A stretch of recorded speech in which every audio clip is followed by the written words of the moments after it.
You didn't invent this. It was handed to you by a culture that fears male strength and punishes masculine clarity.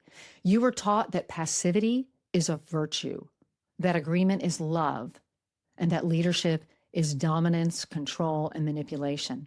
And you believed it. We've all believed it because it was presented to all of us as progress.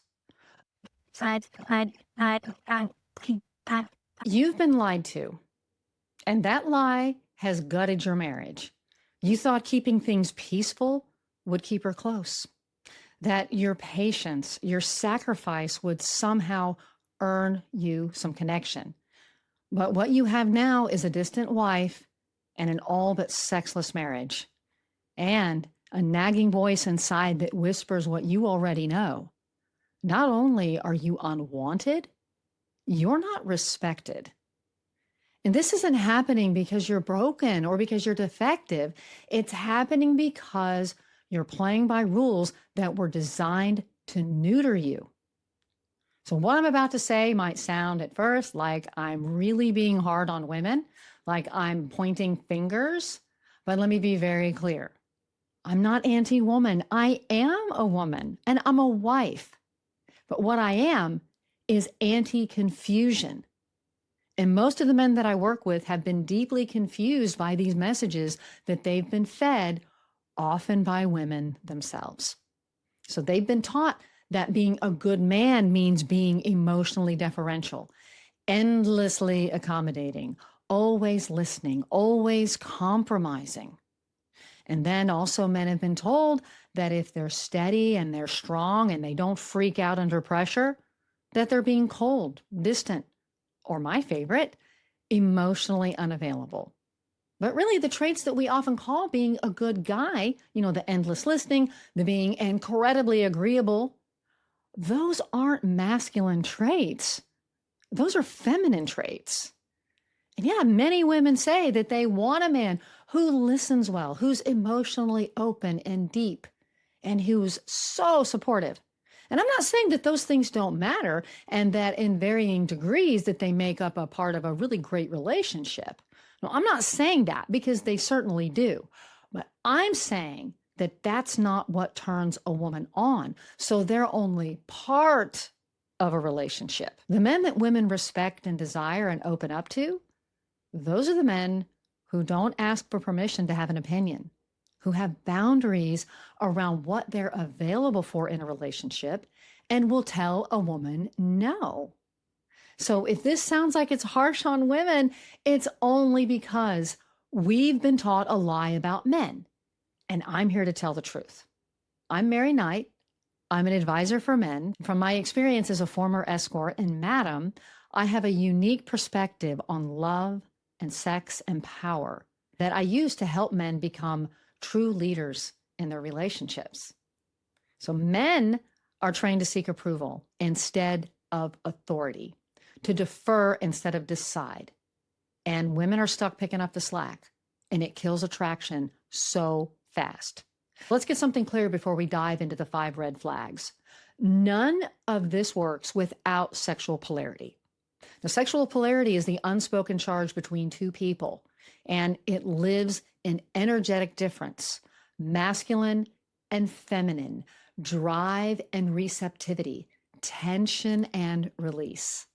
And when polarity is present, there's desire. And when it's gone, you become buddies. This isn't about gender roles. This is about frequency, energy, because masculine energy is direction and clarity and presence, and feminine energy is expression and flow and response. And when a man leads with masculine steadiness, a woman relaxes into her feminine. That's when connection deepens, and that's when sex happens. But if you fall apart or hesitate, she will fill that space that you vacated. She'll lead, she'll take over, and eventually she'll close her body off to you. And it's not because she doesn't love you, it's because there's nothing in you for the feminine to respond to. Polarity isn't optional, it's essential. And every red flag you're about to hear is downstream of lost polarity. So here are the 5 red flags in her behavior that point to a deeper failure in the dynamic and what to do about it. All right, red flag number 1. She treats you like a project and not a partner. You thought constant tips were being caring and helpful. No, that's not her supporting you. That's her managing you. She corrects how you load the dishwasher. That's a hot topic. She questions your parenting. She adjusts your posture in public. Men, that's not love. That's control. And where did it start? Well, when you stopped leading, when you gave up authority in the name of being collaborative. You see this all the time in modern marriages. The man gets passive, the wife steps into that void, and now she's playing his role and hers. And it's exhausting. But here's how to shift this. Start leading again. Not someday, now. Pick the restaurant, book the babysitter, tell her your plan instead of polling for approval. Disagree without disclaimers. Decide something and let it stand. And she won't say it out loud, but she's tired of being the one with the map, with the plan, with the final word. What she wants, what she needs is to feel a man who moves with certainty, not because he needs to control her, but because he doesn't wait for permission. Red flag number 2, she weaponizes her emotions. And this one can sometimes seem subtle, but it's very deadly. You speak a boundary, she cries. You assert a need, she goes cold. You lead, and suddenly she plays victim. Not because she's calculated, but because she's used to being the one in charge. And when that control slips, when the emotional center of the relationship starts to shift, her nervous system panics. But that doesn't mean you fall apart. It means you keep going. Because the moment you lead with calm, grounded direction and you don't backpedal when she reacts, that's the moment the pattern starts to break. You're not hurting her. You're freeing both of you from a dynamic that never worked in the first place. You've been taught to fold when she gets emotional. You think you're being kind, but all you're doing is giving her the power to emotionally veto your authority. I coached a man whose wife would burst into tears the moment he brought up finances. Now, it wasn't because she was fragile, but it was because it worked to shut him down every single time. Okay, how to shift this. Stop waffling. Validate her feelings, absolutely, but don't retreat. Instead, say, I know this is really hard for you, and I want to keep moving forward together. And then follow through, not with force, but with calm, with grounded action. And watch what happens to her trust and her attraction when you stop giving in. Red flag number 3, you're a teammate, not a man she trusts to lead. You run the house like a team. Groceries get bought, bills get paid, kids get wherever they need to go, and everything works except the bedroom. Because there's partnership, but no polarity. She respects you as a co-parent, not as the man she craves. And that's because sexual polarity requires difference. Masculine and feminine, leader and follower, seducer and surrendered. But you became her equal logistically and energetically. I had a client, she was a wife, who scheduled sex like a dental appointment. It was efficient, it was responsible, but it wasn't passion. She treated it as if she were getting her tires rotated or defrosting a chicken. I remember about 187 years ago, when I was still escorting, I had these clients that I genuinely liked, right? We would go to dinner, we would have really great conversations, and we would laugh, we would talk, we would just have fun. And I really enjoyed them as people, but I wasn't excited by them. And this sounds kind of mean, but after dinner for our behind closed doors activities, at a certain point, I would just be thinking about a grocery list. I would be mentally walking each and every aisle of the grocery store, picking out all the things that I was going to buy after I left the appointment. Again, I feel mean saying that, and I wasn't checked out because I didn't care about him. I just wasn't turned on. And I say this because maybe you're one of the men whose wife is a really good sport about sex. She loves you. She laughs with you. She likes you. But when it comes to sex, she's just not there. She's not in her body.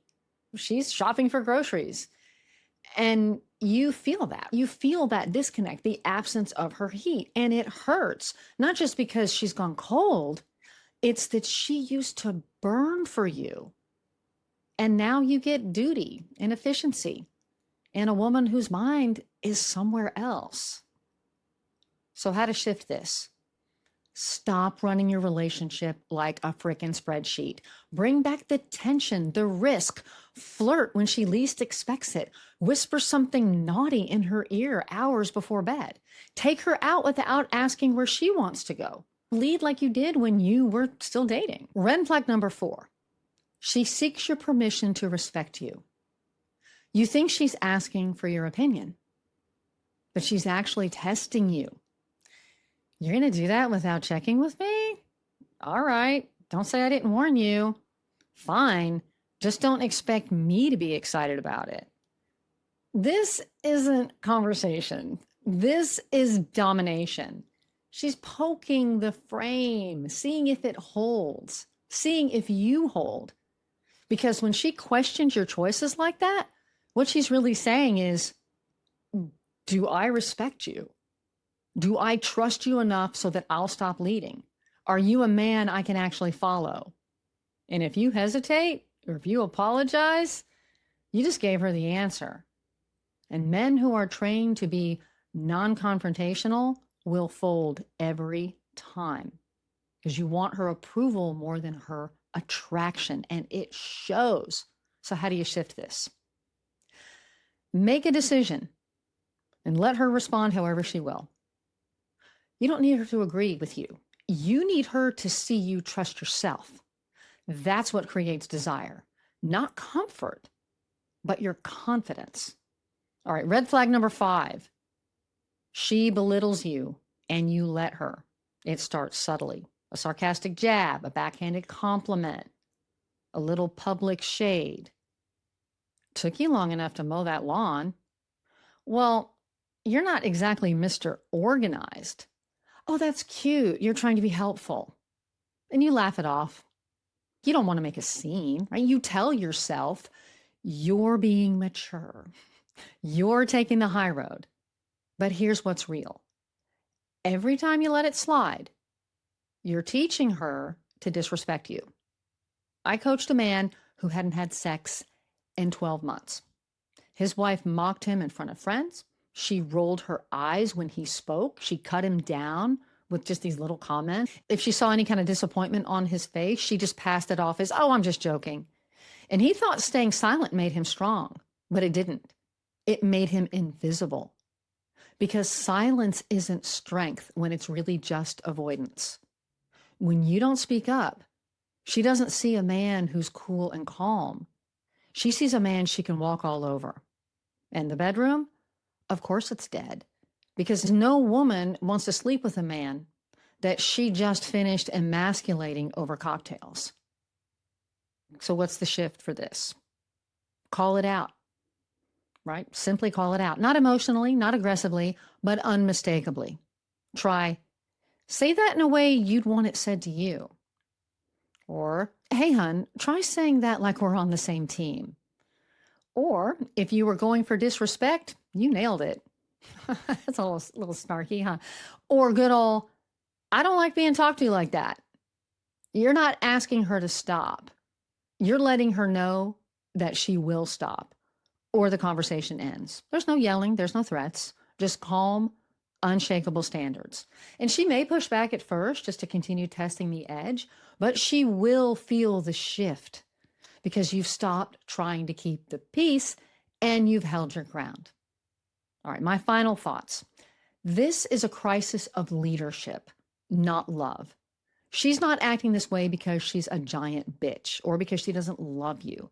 She's reacting to a power vacuum, a vacuum that you helped create because you were fed the lie that you needed to be so agreeable. And then you were too accommodating, too afraid to lead. You didn't invent this. It was handed to you by a culture that fears male strength and punishes masculine clarity. You were taught that passivity is a virtue, that agreement is love, and that leadership is dominance, control, and manipulation. And you believed it. We've all believed it because it was presented to all of us as progress. Again, you didn't invent this crap, but it is your responsibility to wake up and get out from underneath it. And when you do, you'll walk with presence, resolve, and with nothing to prove. And she feels it. She responds to it. And the dynamic shifts back into something alive. This stirred something in you for a reason. So take this momentum and build with it. You don't need more tips. You need real transformation. And if you're into it, start with my books. Dive into that work. And if you're ready to go all in, apply for coaching with me. You can find that on sexloveandsoul.com. Because your marriage doesn't need more compromise. It needs more you. And if you haven't subscribed to my channel, why the heck not? It's fun, it's fast, it's easy, it's free. And you just might learn something. Okay, again, I'm Mary Knight. Thank you so much for listening. It's always my honor to be here with y'all. And bye for now.